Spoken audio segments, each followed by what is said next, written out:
RS football ഫാമിന്റെ പുതിയ വീഡിയോയിലേക്ക് എല്ലാ മനുഷ്യർക്കും സ്വാഗതം. നമ്മൾ ഇന്ന് സംസാരിക്കാൻ പോകുന്നത് 2026 വേൾഡ് കപ്പിലേക്കുള്ള അർജന്റീന സ്ക്വാഡ് പ്രഖ്യാപിച്ചിരിക്കുന്നത്. ലേന സ്കൊലോണി എന്ന് പറയുന്ന അർജന്റീനക്കാരുടെ ആശാൻ ഈ ഒരു നിമിഷം ഏകദേശം ഇന്ത്യൻ സമയം 3:30, ഈ സമയം 2 മണിക്ക്, ഞാനിപ്പോ വീഡിയോ ചെയ്യുന്നത് 3 മണിക്കാണ്.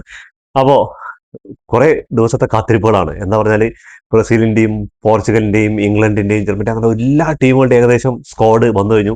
അപ്പോഴും സ്കൊളോണി ഇങ്ങനെ കാത്തു വെച്ചിരിക്കുകയാണ്. 28, 29 തീയതികളിലായിട്ട് സ്ക്വാഡ് അനൗൺസ് ചെയ്യുന്ന പറഞ്ഞിട്ട് ഈ നട്ടപ്പാതിരയ്ക്ക് അനൗൺസ് ചെയ്തിരിക്കുകയാണ്. ഇതേപോലെ തന്നെയാണ് ബ്രസീലിന്റെ ആ സ്ക്വാഡ് നിറയെ ഉണ്ടായിരുന്നത്. അങ്ങനെ അർജന്റീനയുടെ ആ ഒരു 26 അംഗ ടീമിനെ സ്കൊളോണി പ്രഖ്യാപിച്ചിരിക്കുന്നത്. അപ്പോൾ എന്താണ് ഇത്ര വൈകിയെന്ന് ചോദിച്ചു പത്രപ്രവർത്തകർ. ചോദിച്ച അതിന് വാർത്താ സമ്മേളനത്തിന് സ്കൊളോണി പറഞ്ഞ മറുപടി, സ്ക്വാഡിൽ ഒരുപാട് പേര് ഉൾക്കൊള്ളാനും ഒരുപാട് പേര് പുറത്തു പോകാനൊക്കെ ചാൻസ് ഉണ്ട്. അപ്പോൾ ഇവരുടെ കോച്ചിങ് സ്റ്റാഫുകൾ, അതേപോലെ തന്നെ ഇവരുടെ അസിസ്റ്റന്റ് കോച്ചുമാരുണ്ടല്ലോ, അവരെല്ലാവരും കൂടിയുള്ള ഒരു വാട്സപ്പ് ഗ്രൂപ്പിൽ ഇവരുടെ സെപ്പറേറ്റ് ആയിട്ടുള്ള ഒരു 26 അംഗ ടീമുകൾ എല്ലാവരും ഷെയർ ചെയ്തിട്ടുണ്ടായിരുന്നു. അതിൽ നിന്നിട്ട് ഏകദേശം 80% എല്ലാവരുടെയും സ്റ്റാർട്ടിംഗ് 11, അതേപോലെ തന്നെ ഈ ഒരു 26 അംഗ ടീമും ഒക്കെ ഏകദേശം കറക്റ്റാണ്. അതിൽ കുറച്ച് പേരാണ് അങ്ങോട്ടും ഇങ്ങോട്ടൊക്കെ മാറിയിട്ടുള്ളത്. അത് ഓരോ ആൾക്കാരുടെ ഇഷ്ടത്തിനനുസരിച്ചായിരുന്നു. അങ്ങനെ ഫൈനലായിട്ട് ഉള്ള ഒരു ഇതിലേക്ക് വരികയാണ്. പിന്നെ പരിക്കുകളും കാര്യങ്ങളും ഒക്കെ നോക്കണം.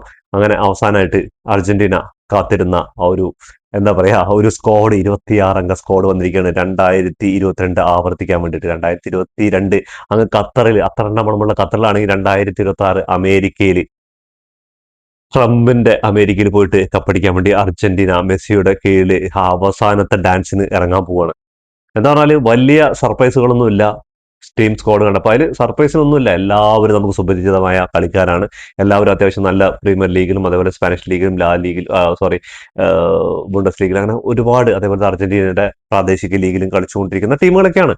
അപ്പോൾ അത്ഭുതപ്പെടാനൊന്നുമില്ല. പക്ഷേ ഈ സ്ക്വാഡ് വരുന്നതിന് കുറേ ദിവസങ്ങൾക്ക് മുന്നേ തന്നെ ഡിബാല സ്ക്വാഡിൽ നിന്ന് പുറത്താണെന്ന് അറിഞ്ഞിട്ടുണ്ട്. എന്താ പറഞ്ഞാല് ഡിബാല കഴിവുള്ള ഒരാളാണെന്നൊക്കെ സ്ക്വാഡിൽ സമ്മതിക്കുന്നുണ്ട്. പക്ഷേ ഡിബാലയെക്കാളും കഴിവുള്ള, അതേപോലെ തന്നെ പരിക്കുകളിലൊക്കെ വിമുക്തമായിട്ട് കളിക്കാനുള്ള പ്ലേയേഴ്സ് ഇപ്പോൾ അർജന്റീന സ്ക്വാഡ് നിലവിലുണ്ട്. ഒന്നാമത്തെ മെസ്സി തന്നെയാണ് ഡിബാലയ്ക്ക് എപ്പോഴും ഒരു ഇതായിട്ടുള്ളത്. എന്ന് പറഞ്ഞാൽ മെസ്സി കളിക്കുന്ന ആ ഒരു പൊസിഷനും അതേ ശൈലിയിലാണ് ഡിബാല കളിക്കുന്നത്. അതുകൊണ്ടാണ് അങ്ങനെ ഒരു നക്ഷത്രക്കണ്ണുള്ള ഒരു അർജന്റീനയുടെ രാജകുമാരന് ഇതുവരെ, പക്ഷേ കഴിഞ്ഞ വേൾഡ് കപ്പിൽ ആളുടെ അവസാനത്തെ ആ ഫൈനലിലുള്ള പെർഫോമൻസ് ഒക്കെ മതി അർജന്റീനക്കാർക്ക് അയാളെ ആഘോഷിക്കാനും ഓർമ്മിക്കാനൊക്കെ. അത് ധാരാളമാണെന്നുള്ള കാര്യത്തിൽ സംശയമൊന്നുമില്ല. പക്ഷെ സ്ക്വാഡിൽ ഇടം നേടില്ല എന്നുള്ളതിന് ഒരു നിരാശയുണ്ട്. 26 അംഗ സ്ക്വാഡാണ്. അതിൽ പുതിയ പുതിയ ഒരുപാട് പ്ലേയേഴ്സ് വന്നിട്ടുണ്ട്. പഴയ, എന്താ പറയാ, പഴയ അർജന്റീനയിൽ പുതിയ കുറച്ച് ഇലമെന്റ് കൂടി ചേർത്തിട്ടുള്ള ഒരു സ്ക്വാഡാണ് സ്കൊളോണി ഇപ്പോൾ അവതരിപ്പിച്ചിരിക്കുന്നത്. അപ്പൊ നമുക്ക് എന്താണ് സ്ക്വാഡിൽ ആരൊക്കെയാണ്, ഗോൾ കീപ്പർമാരുടെ കാര്യമാണ് പറയുന്നത്. ഗോൾ കീപ്പർമാരുടെ കാര്യം നോക്കിക്കഴിഞ്ഞാൽ ഒരു കാലത്ത് അർജന്റീന ഏറ്റവും ബുദ്ധിമുട്ടിയത് ഗോൾ കീപ്പർമാരുടെ കാര്യത്തിലായിരുന്നു. അതിൽ ഒരു പരിധിവരെ റൊമേറോ വന്ന ശേഷമാണ് നമുക്ക് ഒരു ഒരു ധൈര്യം ഉണ്ടായിരുന്നു. പക്ഷെ എമി മാർട്ടിനസ് വന്നത് കുറച്ച് ആ ധൈര്യത്തിന് കുറച്ചുകൂടെ കോൺഫിഡന്റ് എന്ന് പറയാൻ, അങ്ങനത്തെ ഒരു ലെവലിലേക്ക് മാറി അർജന്റീനയുടെ ആ ഗോൾ കീപ്പിംഗ്. ഇപ്പോൾ മൂസയെ നോക്കി കഴിഞ്ഞാൽ റൂളി, ഇവർ 3 പേരാണ് ഗോൾ കീപ്പർമാരായിട്ട്. എന്റെ പൊന്നു, 3 ആളും അറ്റ്ലാന്റിക് മഡ്രിഡിന്റെ മൂസ ഗംഭീര പെർഫോമൻസ് ആണ്. അതുപോലെ റോമയില് റൂളി ഗംഭീര പെർഫോമൻസ് ആണ്. ഈ മൂസയുടെ അഭാവത്തിലാണ്, പരുക്ക് സമയത്താണ് എമി മാർട്ടിനസ് അർജന്റീനയുടെ സ്ക്വാഡിൽ കഴിഞ്ഞ പ്രാവശ്യം എത്തുന്നത് സ്റ്റാർട്ടിങ്ങിൽ. കാരണം അതുവരെ എമി മാർട്ടിനസ് പറഞ്ഞ ഗോൾ കീപ്പറെ കുറിച്ച് നമുക്ക് തീരെ അറിവില്ലായിരുന്നു. എന്താ പറഞ്ഞാൽ ആഴ്സണലിന്റെ ബെഞ്ചിൽ ഇരുന്ന് തഴമ്പിച്ച് പിന്നെ അവിടെ നിന്ന് FA കപ്പ് നേടിയിട്ട് ടീം വിട്ട് പോവാണ്. അങ്ങനെ നമുക്കൊരു മാണിക്യത്തെ കിട്ടുകയാണ്. അർജന്റീന ഫാൻസിനും അർജന്റീനയ്ക്കും വേണ്ടി ഒരു മാണിക്കായി മാറിക്കൊണ്ടിരിക്കുകയാണ്. അത് ഫൈനലിൽ ഇത്രയും കോൺഫിഡന്റിൽ ഗോൾ കീപ്പിംഗ് ചെയ്യുന്ന ഒരു അർജന്റീൻ ഗോൾ കീപ്പർ ഇതിനു മുമ്പ് കണ്ടിട്ടില്ല എന്നുള്ള കാര്യം അത് പറയാതിരിക്കാൻ വയ്യ. കണ്ടിട്ടില്ല. അർജന്റീന ഫാൻസ് ആയിക്കോട്ടെ, അർജന്റീന ഇതുവരെ ഉണ്ടായെന്ന് വെച്ചാൽ ഇങ്ങനെ ഒരു കോൺഫിഡന്റും എതിർ ടീമിന്റെ ഓരോ പെനാൽറ്റി ഷൂട്ട് എടുക്കാൻ വരുമ്പോഴും, അതേപോലെ എതിർ ടീമിന്റെ പ്ലേയേഴ്സിനെ ആ ഒരു ഇതിൽ വെച്ചിട്ട്, ഇതിപ്പോ അസംബ്ലി കളിക്കുമ്പോഴും ഒക്കെ എന്തോ ആയിക്കോട്ടെ, പക്ഷെ അർജന്റീന ജേഴ്സി അണിയുമ്പോൾ ചങ്ങയുടെ ആ പൊട്ടൻഷ്യലും അതേപോലെ ആ വേൾഡ് കപ്പിൽ ആ ഒരു ഫൈനൽ മൂവ്മെന്റ്, ആ കാലുകൊണ്ട് ഒരു അർജന്റീനക്കാരനും മറക്കില്ല ആ ഒരു സേവ്. അപ്പൊ നമുക്ക് സ്ക്വാഡിലേക്ക് കടക്കാം. ആദ്യമായിട്ട് നമുക്ക് ഗോൾ കീപ്പർമാർ നോക്കുകയാണെങ്കിൽ, ഗോൾ കീപ്പർമാരായിട്ട് ഒന്നാം ഗോൾ കീപ്പറായിട്ട് വേറെ സംശയങ്ങളൊന്നും വേണ്ട. അത് എമി മാർട്ടിനസ് ആണ്. ആസ്റ്റൺ വില്ലയ്ക്ക് വേണ്ടി ഇപ്പോൾ യൂറോപ്പ ലീഗും സ്വന്തമാക്കിയിട്ട് ആള് മിന്നും ഫോമിലാണ് കളിച്ചുകൊണ്ടിരിക്കുന്നത്. ആ ഒരു വിരലിന് പരിക്കിളക്ക് ഉണ്ടെന്നുള്ള കാര്യമൊക്കെ ശരി. പക്ഷേ വേൾഡ് കപ്പിൽ ഒന്നാം ഗോൾ കീപ്പറായിട്ട് അർജന്റീനയ്ക്ക് ഈ ചങ്ങായി ഇല്ലാതെ മുന്നോട്ട് പോകാൻ പറ്റില്ല എന്നുള്ള കാര്യത്തിൽ സംശയമൊന്നുമില്ല. സെക്കൻഡ് ഗോൾ കീപ്പറായിട്ട് ജുവാൻ മൂസയാണ്, അത്ലറ്റിക്കോ ഡി മഡ്രിഡിന്റെ. എന്താ പറഞ്ഞാൽ ഈ ചങ്ങായി അത്ലറ്റിക്കോ മഡ്രിഡിന്റെ ഫസ്റ്റ് ഗോൾ കീപ്പർക്ക് പരിക്കായപ്പോൾ സെക്കൻഡ് ഗോൾ കീപ്പറായിട്ട് വന്നിട്ട് ഈ സീസണിൽ ചാമ്പ്യൻസ് ലീഗിലും അതേപോലെ തന്നെ കോപ്പ ഡെൽ റേയിലൊക്കെ ബാഴ്സലോണയ്ക്കെതിരെ എന്താണ് ചെയ്തതെന്ന് നമുക്ക് എല്ലാവർക്കും അറിയാവുന്ന കാര്യമാണ്. അപ്പൊ എന്തായാലും ഈ മൂസയുടെ അഭാവത്തിലാണ് ചങ്ങായ നമ്മുടെ മാർട്ടിനസ് കഴിഞ്ഞ വേൾഡ് കപ്പിൽ ഒന്നാം ഗോൾ കീപ്പറായിട്ട് വരുന്നത്. മൂന്നാമത് ഗോൾ കീപ്പറായിട്ട് റൂളിയാണ് ഒളിമ്പിക് മെർസലിൽ നിന്ന് വരുന്നത്. അങ്ങനെ 3 ഗോൾ കീപ്പർമാർ റെഡിയാണ്. ഒരു കാലത്ത് അർജന്റീനയ്ക്ക് ഏറ്റവും ശാപമായിട്ടിരുന്നത് ഗോൾ കീപ്പർമാരായിരുന്നു. ഇപ്പോൾ ഗോൾ കീപ്പർമാർക്ക് ഏകദേശം 17 ഗോൾ കീപ്പർമാരിൽ നിന്നാണ് ഷോർട്ട് ലിസ്റ്റ് ചെയ്യാൻ സ്കോളോണിക്ക് വലിയ കാര്യങ്ങളൊന്നുമില്ല. പക്ഷെ എന്നാലും 17 ഗോൾ കീപ്പർമാരിൽ നിന്നാണ് ഷോർട്ട് ലിസ്റ്റ് ചെയ്തിരിക്കുന്നത്. അവർക്കും ഇനിയിപ്പോ ഇവർക്ക് ആർക്കെങ്കിലും ഒരു പരിക്കായി കഴിഞ്ഞാൽ ആ ഒരു 15 അംഗ ഗോൾ കീപ്പർമാരുണ്ട്. അതിൽ നിന്നാണ് ഒരു ഗോൾ കീപ്പർ വരേണ്ടത് ആലോചിക്കണം. അപ്പൊ അത്രയും ഗോൾ കീപ്പർമാർക്ക് താരനിബിഡമായിരിക്കണം ഇപ്പൊ അർജന്റീന എന്ന് പറയുന്ന ഒരു രാജ്യം. അടുത്ത ഡിഫൻഡർമാരിലേക്ക് വരികയാണെങ്കിൽ ഡിഫൻഡർമാരിൽ കുറച്ച് പുതുമുഖങ്ങളൊക്കെ വന്നിട്ടുണ്ട്. ഒന്ന് ഒളിമ്പിക്സ് മെർസലിൽ നിന്ന് ബലേർഡി ഉണ്ട്. രണ്ടാമത്തെ നോക്കിക്കഴിഞ്ഞാൽ ടാഗ്ലഫിക്കോ ലിയോണിൽ നിന്ന്, അതേപോലെ തന്നെ മൊണ്ടിയാൽ ലിവർ പ്ലേറ്റിൽ നിന്ന്, അതേപോലെ തന്നെ ലിസാൻഡ്രോ മാർട്ടിനസ് മാഞ്ചസ്റ്റർ യുണൈറ്റഡിൽ നിന്ന്, റൊമാരോ ആള് പിന്നെ പറയേണ്ട കാര്യമില്ലല്ലോ. ടോട്ടൻഹാം ഹോട്ട്സ്പർ റിലേഗേഷൻ ഒന്ന് കഷ്ടിച്ച് രക്ഷപ്പെട്ടു. പക്ഷെ അർജന്റീനൻ കുപ്പായത്തിൽ ഈ ചങ്ങായി അത് ഒരു ധൈര്യം തന്നെയാണ്. അടുത്ത് നോക്കിക്കഴിഞ്ഞാൽ നിക്കോളോ ഒറ്റമണ്ടി ചങ്ങായിയുടെ അവസാന ഡാൻസ് ആണ്. മെസ്സിക്കൊപ്പം ഈ ലോകകപ്പോട് കൂടിയിട്ട് അർജന്റീന ജേഴ്സിയിൽ ഇനി കാണാൻ പറ്റും തോന്നുന്നില്ല. എന്താ പറഞ്ഞാൽ ഈ ചങ്ങായി എടുത്ത് പറയുകയാണെങ്കിൽ എനിക്ക് തീരെ അർജന്റീന സ്കോഡ് തന്നെ തീരെ ഇഷ്ടപ്പെടാത്ത ഒരു പ്ലെയർ ആയിരുന്നു മുൻപ് ഈ ചങ്ങായിയുടെ തുടക്കം. പക്ഷെ പിന്നീട് പക്വതകളും കാര്യങ്ങളൊക്കെ ആയിട്ട് കാര്യപ്രാപ്തിയൊക്കെ ആയിട്ട് എന്താ പറയാ വല്ലാത്തൊരു ഇഷ്ടം കൂടി വന്നാണ് ഈ ചങ്ങായിട്ട്. അതേപോലെ തന്നെ അത് ആള് ബെൻഫിക്കയ്ക്ക് വേണ്ടി കളിക്കുന്നതാണ്. പിന്നെ അടുത്തൊരു ഡിഫൻഡർ ആയിട്ട് ഫാക്കുണ്ടോ മഡീന ഒളിമ്പിക് മെർസലിൽ നിന്ന് വരുന്നതാണ്. അതേപോലെ തന്നെ മൊളീനോ ഉണ്ട് അറ്റ്ലറ്റിക്കോ മഡ്രിഡിന് വേണ്ടിയിട്ട് ഈ സീസണിൽ വെട്ടിയുണ്ട ഷോട്ടുകളാണ് ചങ്ങായി. അർജന്റീനയ്ക്ക് വേണ്ടിയിട്ടൊന്നും കണ്ടിട്ടില്ല ഇങ്ങനെ സാധനങ്ങൾ. ഇപ്പോ സിമിയോണിയുടെ കീഴിൽ വെട്ടിയുണ്ട പോലത്തെ സാധനങ്ങൾ, റോക്കറ്റ് ഷോട്ടുകൾ അങ്ങനെ പായിക്കാൻ വേണ്ടിയിട്ട് അർജന്റീനയ്ക്ക് ഒരു വജ്രായുധമുണ്ട് എന്നുള്ളത് നമ്മൾ മനസ്സിലാക്കേണ്ടതാണ്.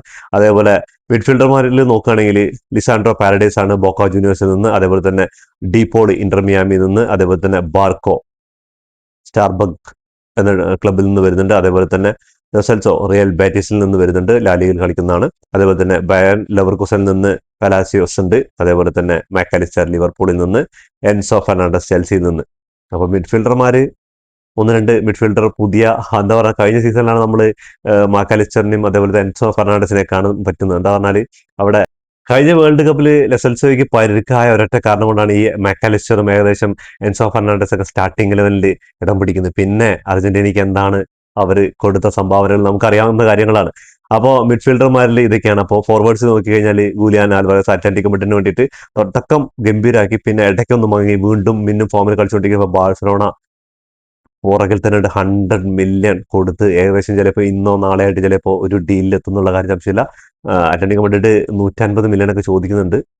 എന്താന്ന് പറഞ്ഞാൽ വർഷങ്ങൾക്ക് മുമ്പ് സിറ്റി 20 മില്യൺ ഓഫർ ചെയ്തപ്പോൾ ബാഴ്സലോണ ചെയ്തത് പറഞ്ഞാൽ 55 മില്യൺ ഫെറാൻ ടോർസിന് പോയി സൈൻ ചെയ്തു. ഇന്ന് ആ 20 മില്യണ് വില എന്താന്ന് മനസ്സിലാക്കി കൊടുത്തിട്ടുണ്ട്. എന്താ പറയുക മാർക്കറ്റ് വാല്യൂ 90 മില്യൺ ആണ് ഇപ്പോൾ ജൂലിയൻ ആൽവാരസിന്റെ. ബാഴ്സയ്ക്ക് അനിവാര്യമായ ഒരു സ്ട്രൈക്കർ തന്നെയാണ്. ആളും ബാഴ്സയെ കളിക്കാൻ ആഗ്രഹിക്കുന്നുണ്ട്. അങ്ങനെ അടുത്ത ഫോർവേഡ് എന്ന് നോക്കിക്കഴിഞ്ഞാൽ നിക്കോ ഗോൺസാലസ് ആണ് അറ്റ്ലറ്റിക്കോ മഡ്രിഡിൽ നിന്ന്. ആള് സിമിയോണിന്റെ കീഴിൽ ഗംഭീര പെർഫോമൻസ് ആണ്. ചില കാര്യങ്ങളിൽ നോക്കുമ്പോൾ ആ ഡീമറയുടെ എന്താ പറയാ ഒരു പകുതി വരെ എത്താൻ പറ്റുന്നില്ല എന്നുള്ളൊരു സങ്കടം തന്നെ ഉള്ളൂ. ആള് ഡിഫൻസിലും കാര്യങ്ങളൊക്കെ ആയിട്ട് ഭയങ്കരമായിട്ട് ഫൈറ്റ് ചെയ്യും. പക്ഷെ എവിടേക്കോ എന്താണ് നമ്മൾ ഫിനിഷിങ്ങിൽ വരുന്ന സമയത്ത് എവിടേക്കോ ആൾക്ക് ഡിസിഷൻ മേക്ക് ചെയ്യാൻ ഭയങ്കരമായിട്ട് മിസ്റ്റേക്ക് പറ്റുന്ന ഒരു പ്ലെയർ ആണ്. അടുത്ത നോക്കുകയാണെങ്കിൽ തിയാഗോ അൽമാഡ അറ്റ്ലറ്റിക്കോ മഡ്രിഡിൽ നിന്നും അതേപോലെ തന്നെ ഒളിമ്പിക്സിൽ നിന്നും ഒരുവിധം പ്ലേയേഴ്സ് ഒക്കെ ഇപ്പോൾ വന്നിട്ടുള്ളത്. നോക്കിക്കഴിഞ്ഞാൽ തിയാഗോ അൽമാഡ അറ്റ്ലറ്റിക്കോ മഡ്രിഡിൽ നിന്ന്, ഗുലിയാനോ സിമിയോണി അത് അറ്റ്ലറ്റിക്കോ മഡ്രിഡിൽ നിന്ന്, നിക്കോപാസ് കോമോ ചരിത്രം എഴുതിക്കൊണ്ടിരിക്കുകയാണ് ഫാബ്രിഗാസിന്റെ കീഴിൽ. അപ്പോൾ അതിൽ ഒരു മെയിൻ ഇമ്പാക്ട് ഉണ്ടാകുന്ന ഒരു പ്ലെയർ ആണ്. അതേപോലെ തന്നെ ജോസ് ലോപ്പസ് പാൽമരസിൽ നിന്ന്, അതേപോലെ തന്നെ ലിസാൻഡോ മാർട്ടിനസ് ഇന്റർ മിലാനിൽ നിന്ന്. Finally the last dance Lionel Messi അങ്ങേര് കച്ച കെട്ടി ഇറങ്ങിയിരിക്കുന്നത്. കഴിഞ്ഞ വേൾഡ് കപ്പിൽ എന്താണ് കാണിച്ചതെന്ന് എല്ലാവർക്കും അറിയാം. ഫൈനലി ദ ലാസ്റ്റ് ഡാൻസ് തന്റെ അവസാന അംഗത്തിന് ലയണൽ മെസ്സി ഇറങ്ങാണ്. അപ്പോ ലയണൽ മെസ്സിയാണ് 26ാമത്തെ എന്താ പറയാ കഴിഞ്ഞ പ്രാവശ്യത്തെ ആ ഒരു ക്യാപ്റ്റൻ ഉണ്ടല്ലോ ലയണൽ മെസ്സി തന്റെ അവസാന അംഗമായ 2026 വേൾഡ് കപ്പിന് 2ാമത്തെ വേൾഡ് കപ്പ് അടിക്കാൻ വേണ്ടി ഇറങ്ങാണ്.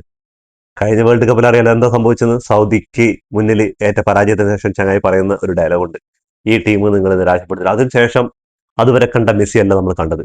ഒരു വീറും വാശിയും ഒരു വില്ലനായിട്ടുള്ള ഒരു ക്യാപ്റ്റനെയാണ് കണ്ടത്. അതുവരെ ഗ്രൗണ്ടിൽ ശാന്തമായിട്ട് കളി കൊണ്ട് മാത്രം ചങ്ങായി ഗോളുകൾ അടിച്ചു കൂട്ടിയിട്ടും അതേപോലെ അസിസ്റ്റ് കൊടുത്തിട്ടുമാണ് എതിർ ടീമുകളെ തോൽപ്പിക്കുകയെങ്കിൽ കഴിഞ്ഞ സീസണിൽ മെക്സിക്കോക്കെതിരെയും അതേപോലെ പോളണ്ടിനെതിരെയും അതേപോലെ നെതർലാൻഡിനെതിരെ ആ ഒരു സെലിബ്രേഷൻ ഒക്കെ ഉണ്ടായിരുന്നു നിന്നിട്ട് എന്റെ പൊന്നോ ഒരു രക്ഷയില്ലാത്ത ആ ഒരു ക്യാപ്റ്റനായിട്ട് മാറിയിട്ടാണ് എന്താ പറയുക കപ്പടിക്കാൻ വേണ്ടിയിട്ട് ഇനിയിപ്പോ നായകനാവാൻ പറ്റിയില്ലെങ്കിൽ വില്ലനായിട്ട് കപ്പടിക്കാൻ പറ്റുകയാണെങ്കിൽ അങ്ങനെ അടിക്കും എന്നുള്ള ഒരു ഇതിൽ തന്നെയാണ് ലയണൽ മെസ്സി നമുക്ക് കാണാൻ കഴിഞ്ഞത്.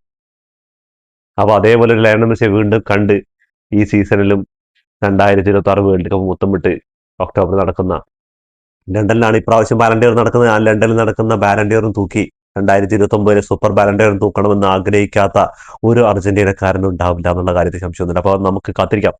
എന്താന്ന് പറഞ്ഞാൽ ഈ സീസണിൽ ഇത്ര കൂളായിട്ട് സിമ്പിളായിട്ട് നമ്മുടെ ഈ പോപ്കോണും കടലയൊക്കെ വാങ്ങിച്ച് മിച്ചറൊക്കെ വാങ്ങിച്ച് ഇരുന്ന് കളി കാണുന്ന ഒരു അത്രയും സിമ്പിളായിട്ട് അത്രയും കൂളായിട്ട് കാണുന്ന ഒരു ഫാൻസ് ഉണ്ടെങ്കിൽ അത് അർജന്റീനക്കാർ മാത്രം ഉണ്ടാവണം എന്നുള്ളത് നിസ്സംശയം ഞാനിവിടെ പറയണം. എന്താ കാരണം എന്ന് പറഞ്ഞാൽ ഒരുപാട് കാലം ഞങ്ങൾ വീർപ്പ് മുട്ടിയിട്ടും ടെൻഷൻ അടിച്ചിട്ട് ഇരുന്ന് കളി കണ്ടതാണ്. അപ്പോ അതൊന്നും ഇല്ലാതെ കൂളായിട്ട് ഇരുന്ന് കളി കാണാൻ വേണ്ടി റെഡി ആയിക്കോ അർജന്റീന ഫാൻസ് എല്ലാവരും. അപ്പോൾ ഈ സ്ക്വാഡിൽ നിങ്ങൾ ആരൊക്കെയാണ് ഇനി ഉൾപ്പെടുത്തേണ്ടത്, അതേപോലെ ഈ സ്ക്വാഡിൽ വിട്ടുനിന്ന് അർജന്റീനയുടെ ഈ വേൾഡ് കപ്പ് സ്ക്വാഡിൽ നോക്കിക്കഴിഞ്ഞാൽ ഒരുപാട് ഇഷ്ടമുള്ള താരങ്ങൾ, നിങ്ങളുടെ പ്രിയപ്പെട്ട താരങ്ങൾ ചിലപ്പോൾ ആ ഒരു സ്ക്വാഡിൽ ഉണ്ടാവില്ല. എന്താ കാരണം എന്ന് പറഞ്ഞാൽ ഇതൊരു വേൾഡ് കപ്പാണ്. 26 അംഗ ടീമുകളിൽ ഈ ഒരു അർജന്റീന പറയുന്ന രാജ്യത്തിൽ നിന്ന് 26 അംഗ ആ ഒരു ഇപ്പോൾ ഏറ്റവും കൂടുതൽ നന്നായി കളിച്ചുകൊണ്ടിരിക്കുന്ന 26 പേരാണ്. ഇതിലും 11 പേരാണ് സ്റ്റാർട്ടിംഗ് ലെവലിൽ ഉണ്ടാവുക. അപ്പോൾ ചില ആരാധകർക്ക് നിരാശ ഉണ്ടാവും. അപ്പൊ എന്തായാലും നമ്മൾ അർജന്റീനക്കാരെ ഒന്നായിട്ട് ഒരു ടീമായിട്ട് ഈ ഒരു വേൾഡ് കപ്പിന് വേണ്ടി പോയത്. അപ്പൊ നമുക്ക് ഇതിൽ പ്രമുഖരായിട്ട് നോക്കുകയാണെങ്കിൽ ഡിബാല തന്നെയാണ് എൻ്റെ ഒരു ഇതിൽ ഏറ്റവും മുൻപന്തിയിൽ നിൽക്കുന്ന ടീമിൽ. എന്ന് പറഞ്ഞാൽ കുറെ പരുക്കുകളാണ് ഇപ്പോൾ ആളിനെ അലട്ടിക്കൊണ്ടിരിക്കുന്നത്. അതുപോലെ ആളുടെ പൊസിഷനിൽ കളിക്കുന്ന പ്രഗത്ഭരായ കുറച്ച് പേരുണ്ട്. അതിലും പ്രസന്റാനോ ചങ്ങായി റയൽ മാഡ്രിഡിന് വേണ്ടി കളിക്കണം. എന്താ പറയുക, റയൽ മാഡ്രിഡിന് ഈ ഒരു സീസണിൽ വേൾഡ് കപ്പിന് ഭയങ്കര പ്രശ്നങ്ങളാണ്. എന്താ പറഞ്ഞാൽ സ്പെയിനിന്റെ സ്ക്വാഡ് വന്നപ്പോൾ നമ്മൾ കണ്ടു, ബാഴ്സയിൽ നിന്ന് 8 താരങ്ങളാണ് റയൽ മാഡ്രിഡ് സ്ക്വാഡിൽ നിന്ന് ഒരു താരം പോലും ഉണ്ടായിരുന്നില്ല. വേൾഡ് കപ്പ് സ്പെയിനിന്റെ സ്ക്വാഡിലേക്ക് ബാഴ്സയിൽ നിന്ന് 8 താരങ്ങൾ ഉണ്ടായിരുന്നപ്പോൾ റയൽ മാഡ്രിഡിൽ നിന്ന് ഒരു പ്ലേയേഴ്സ് വരെ ഉണ്ടായിരുന്നില്ല എന്നുള്ള കാര്യമാണ്. അതേപോലെ തന്നെ ഇപ്പോൾ മസന്താനോന്റെ കാര്യം, മസന്താനോ റയൽ മാഡ്രിഡിന് വേണ്ടിയിട്ട് തീരെ ടൈമിങ്ങൾ കിട്ടിയിട്ടുണ്ടായിരുന്നില്ല. അപ്പോൾ അതുകൊണ്ട് ആളുടെ കഴിവുകൾ പ്രകടിപ്പിക്കാനുള്ള അവസരങ്ങളും കിട്ടിയിട്ടില്ല എന്നുള്ള കാര്യത്തിൽ സംശയമൊന്നുമില്ല. ഇനി ചെറുപ്രായമാണ്. ഇനി അടുത്തൊരു വേൾഡ് കപ്പിന് വേണ്ടി നമുക്ക് മെസ്സിക്ക് പകരക്കാരനായിട്ട് കാത്തിരിക്കാം. അപ്പോൾ അടുത്ത് ഹഗ്വാനോ എന്ന് പറയുന്ന പ്ലെയർ ഇല്ല. അതേപോലെ തന്നെ അഗസ്റ്റിൻ ഗിയ എന്ന് പറയുന്ന ഒരു പ്ലെയർ മിസ്സിംഗ് ആണ്. മാർക്കോ സെനസി നമ്മുടെ ബോൺമോത്തിന്റെ എന്താന്ന് പറഞ്ഞാല് ഏകദേശം എല്ലാവരും പ്രതീക്ഷിച്ചൊരു ഡിഫൻഡറാണ്, പക്ഷെ ആളുണ്ടായിരുന്നില്ല. അതേപോലെ തന്നെ പെരോൺ, ബൂണ്ടിയ, മെസന്താനോ, സോള്, പ്രസ്റ്റന്റിനി, അതേപോലെ തന്നെ ഗർനാച്ചോ.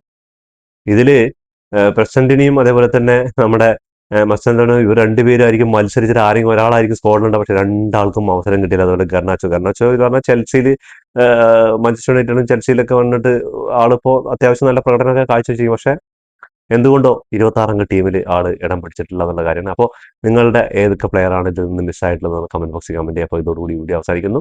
അപ്പോൾ എന്തായാലും വേൾഡ് കപ്പ് അടുത്തുകൊണ്ടിരിക്കുകയാണ്. അപ്പോൾ ഇനി വേൾഡ് കപ്പിനെ കുറിച്ചുള്ള വീഡിയോ ഉണ്ടാവും. അപ്പോൾ എല്ലാവരും നിറഞ്ഞ കൈയോടുകൂടി സപ്പോർട്ട് ഉണ്ടാവണമെന്ന് പറയുന്നു. അപ്പോൾ ഇനിയും കുറച്ച് ടീമുകളുടെ സ്ക്വാഡുകൾ മാത്രമേ വരാൻ ബാക്കിയുള്ളൂ. അത് കഴിഞ്ഞാൽ ഇനി ദിവസങ്ങൾ മാത്രമേ ഉള്ളൂ വേൾഡ് കപ്പിനെ കാത്തിരിക്കുകയാണ്. അപ്പോൾ ഇതോടുകൂടി ഈ വീഡിയോ അവസാനിക്കുന്നു. ഫുട്ബോൾ ലോകത്തെ പുതിയ സെഷനുമായി വീണ്ടും കാണാം. ഈ വീഡിയോ ഇഷ്ടപ്പെട്ടാൽ ലൈക്ക് ചെയ്യുക, ഷെയർ ചെയ്യുക, സബ്സ്ക്രൈബ് ചെയ്യുക. നിങ്ങളുടെ ഫുട്ബോൾ ഫാൻസായ വേൾഡ് കപ്പ് ഫാൻസായ ഫ്രണ്ട്സിന് ഈ വീഡിയോ ഷെയർ ചെയ്ത് കൊടുക്കാം.